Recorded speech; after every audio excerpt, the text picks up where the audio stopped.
The Book of Wind. Although breaking wind is a natural bodily function, talking about it is often considered to be in bad taste, not to mention bad smell. Nevertheless, breaking wind, whether referred to as passing gas, cutting the cheese, letting one rip, or whatever, does contain an element of humor, in addition to elements of ammonia, hydrogen sulfide, and mercaptan. With that element of humor in mind, The Book of Wind, a true work of work of art, was written by Jim Riva at the height of his intestinal energy. The Book of Wind is also known as Considerations for a Blank. Here is the sentence with a for the blank. A very disagreeable odor lingered in the immediate area for a relatively long time after left. The person who leaves can be either the person who commits the anal atrocity or the person who is on the receiving end of it, and all of the victims have the names of flowers. University of Toronto mathematics professor I.M. Windy, whose outrageous academic awfulness while teaching n-squared sequences caused 2 students to quit school, 4 students to drop the class, 16 students to change the class to non-credit, and 256 students to organize a boycott. Passing more than judgment. The Bougainvillea family, who were thoroughly enjoying their lunch at Lindy's Diner in downtown Albuquerque, until Chico No Mercy Gastaldo, wearing a British barrister's horsehair wig, took a seat at the table next to them and cantankerously said, "I, Lord Gastaldo, the Lord Chief Justice, hold you in contempt of court for your insolence, and I sentence you to a moment of foulness." Reeking rottenness in restaurants. Oscar, Prince of Wind Pignaguy, who discourteously said with his mouth full, "What's the difference?" when the restaurant manager finally approached him because of complaints from other customers and said, "Sir, this is an all-you-can-eat buffet, not an all-you-can-fart buffet." The Hyacinths, who were enjoying their dinner at the Grand Concourse restaurant in Pittsburgh at a table next to elderly Rowena Gasbag Fartmore and her hard-of-hearing husband, until they heard Rowena repeat herself much more loudly and much more slowly to her husband. "I have a lot of gas. Do you have the Beano?" Swede John Bjorn Tylefarts, who let one sickeningly slip at London's Simpsons in the Strand, while making his way sideways through a narrow passage with his backside very near a customer's main course of poached halibut with an artichoke lemon sauce. After filling himself with 3 bowls of curry onion soup, Tylefarts butted out the same way he had butted in, with his butt very near the same customer's dessert of caramel pecan tart. Fartlin, Tubby Fartlin. Restaurant owner Colin Weigela, who was introduced to Tubby Fartlin at a formal party in Oshkosh, Wisconsin, and told Mr. Fartlin that he was a restaurateur, whereupon Fartlin cocked his leg and said, "Oh yeah? Well, I'm a farteraunteur."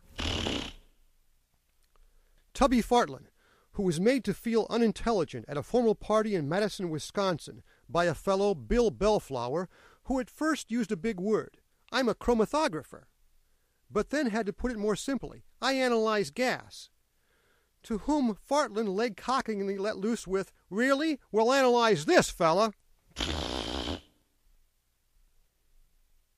Farter by profession. Mr. Fartjangles Wagonblast, whose expulsion in the presence of a loan officer at the Bank of Canada in Edmonton, Alberta, reinforced his reply, "No, I didn't, and there's no mistake," to the loan officer's comment, "Well, let's see here, Mr. Wagonblast. I see here on the application form you submitted to us that you're a... This must be a spelling mistake. You meant to write that you're a farmer, didn't you?" Much a fart about nothing. Tristram Fartington, whose rank release in the presence of a clerk at the registry office in Sacramento, where he had finally gone in order to discuss the legal requirements of changing his surname to Farrington, caused the clerk to grimace and say, "But to paraphrase Shakespeare, a skunk by any other name would smell as rotten."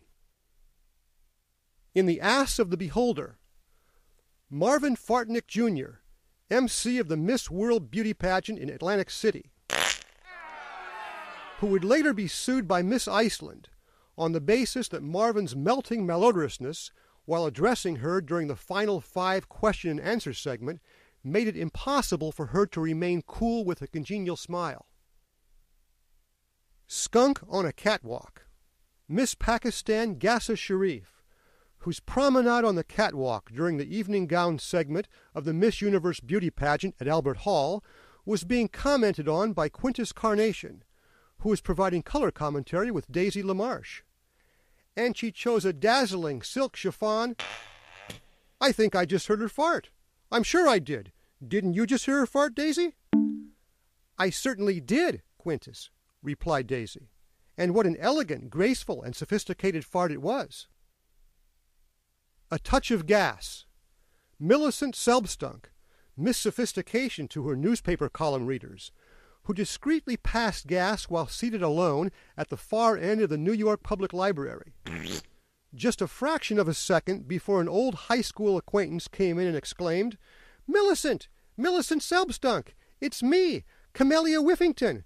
I'm here with my family. Hey, everybody, come over here and say hello to Millicent. I mean Miss Sophistication."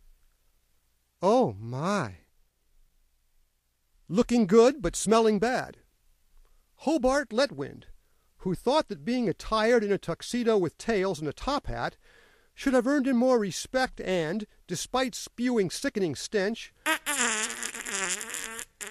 commanded more politeness to his greeting to the lady behind the counter at the Faneuil Hall flower shop in Boston, "It's a nice day, isn't it?" Then her response, "It was."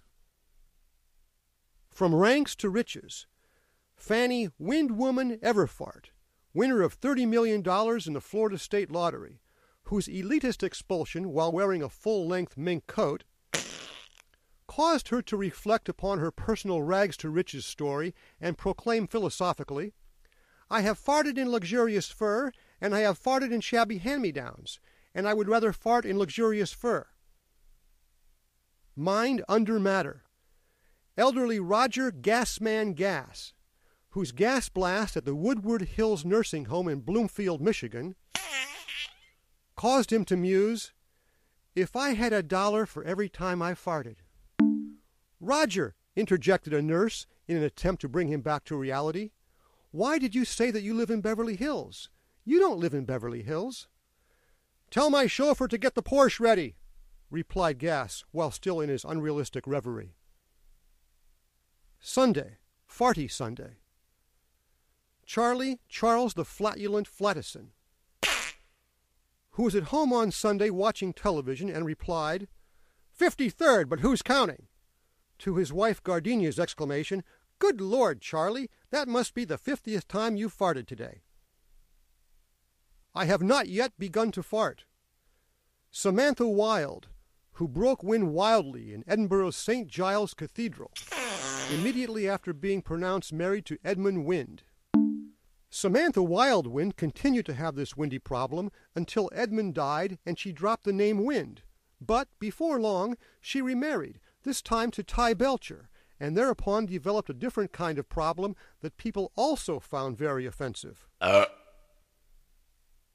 Marriage on the Reeks. Calvin, the man from Fart Windeman, whose anal atrocity at the marriage altar at Washington, D.C.'s St. Columbus's Episcopal Church during the recitation of the bride-to-be's vows, for better or for worse, in sickness and in health, caused the presiding priest, Reverend Bavardia, to add, "in sweetness and in stench." In the name of the Father and of the Jesus Christ, 12-year-old Catholic Chester Stinkbug Stevenson, who let loose in the confessional at New Orleans' St. Louis Cathedral, while confessing a couple of trifling venial sins to Father Hostis. "For your penance," said Father Hostis, "say 500 Hail Marys, 350 Our Fathers, and do the Stations of the Cross 27 times. god-awful gas. Bailey Fardigan, who stood up in Beverly Hills Presbyterian Church during a sermon by the Reverend Stephen Clematis and contritely confessed aloud before the entire congregation, "Reverend, I have farted. I am a farter." Replied the Reverend Clematis from the pulpit, "Brother Fardigan, your flatulence is forgiven. After all, we all fart the same in the nose of the Lord." Classical gas. Tenor Giuseppe Fartalucci, well known for his baritone blastages, who let an amazing falsetto fart during rehearsals at the Sydney Opera House after having playfully put helium up his ass. Take that! Sheldon Minnesota Farts Riphart, who was heard loudly arguing on a mobile phone with his girlfriend at the Bull and Finch pub in Boston. "Oh yeah? Well, go ahead and go out with somebody else. See if I care. And here's to you." Whereupon he put the phone to his ass and let one rip. Here's farting at you, kid. Nigel Teargas Gastine, who let loose with malicious malodorousness in the 360 revolving restaurant in the CN Tower in Toronto.